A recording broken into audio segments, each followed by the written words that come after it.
Muito bem, este é mais um Humanas em Pauta.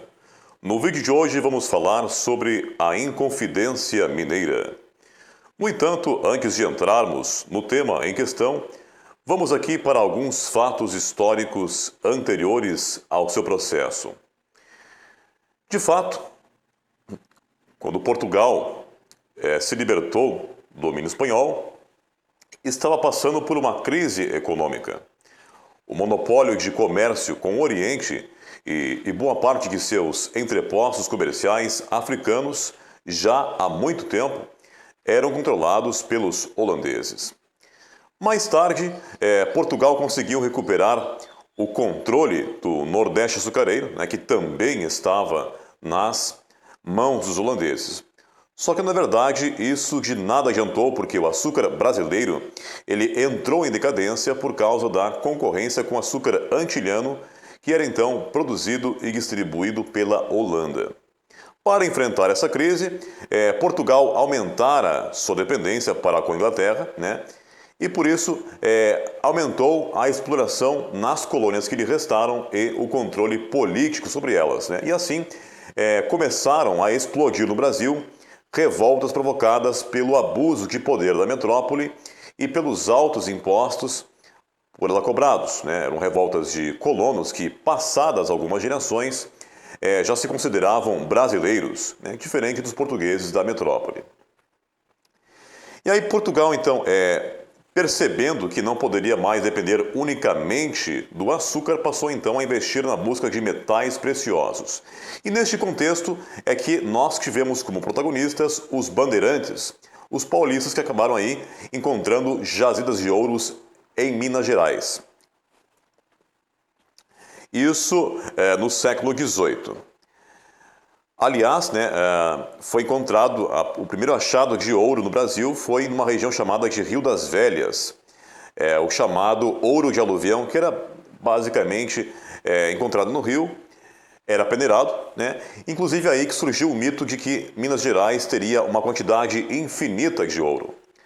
Pois bem, ninguém acreditava que esse ouro pudesse acabar, nem mesmo Dom João V.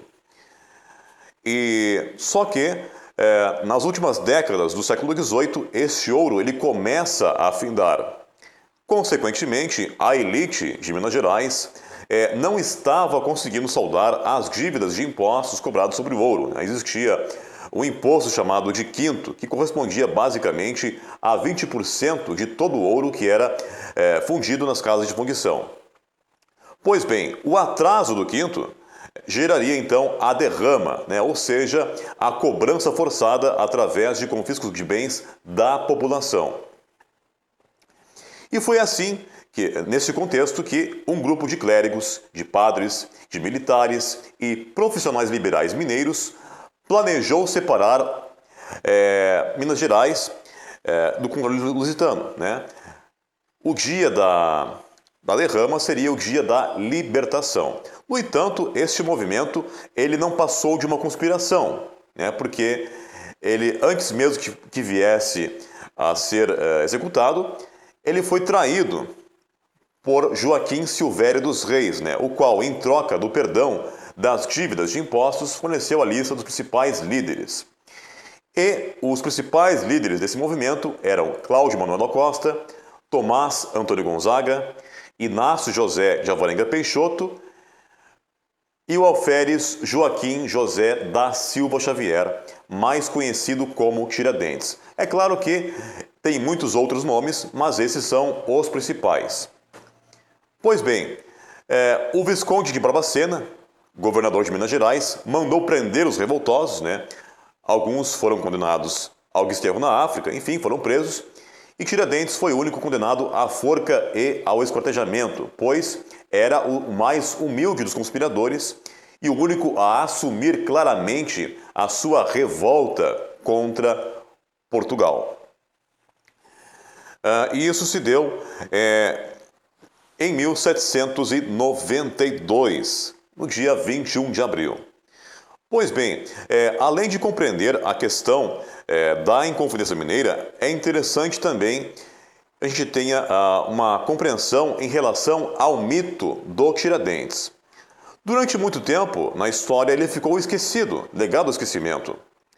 No entanto, a partir de 1889, com a chamada Proclamação da República, é que o mito do Tiradentes irá ganhar força, né?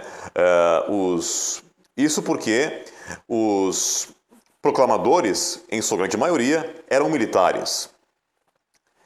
Então, eles precisavam de um mito, de um símbolo revolucionário para ganhar a simpatia do povo. Mas por que Tiradentes, né? Porque Tiradentes era um militar e foi um herói republicano, né? E então, o que eles fizeram? Eles contrataram um pintor chamado Décio Vilares, que retratou Tiradentes com longas barbas, cabelos longos, roupa rasgada, olhar perspectivo, né? Enfim, construíram aí uma imagem, digamos assim, crística, né? E isso num país eminentemente católico, né?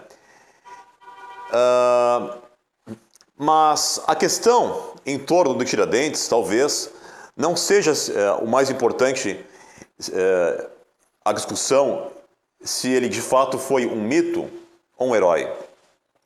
A verdade é que falta um Tiradentes dentro de cada um de nós.